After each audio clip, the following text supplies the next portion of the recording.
Anitas, vamos a ver lo nuevo de Liverpool. Encontramos los nuevos peluches del Capitán América por la nueva película.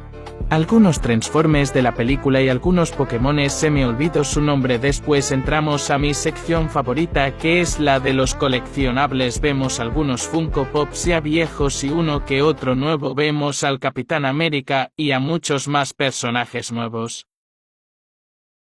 Después iría a la sección de Marvel Legends, el cual trajo mucho contenido ya que ya se encuentran disponibles los de Spider-Man Retro y los de la película de Across Spider-Verse. Primero, de igual manera los de la nueva película de Capitán América 4, el cual es el nuevo Falcon. Suscríbanse en mi canal de YouTube.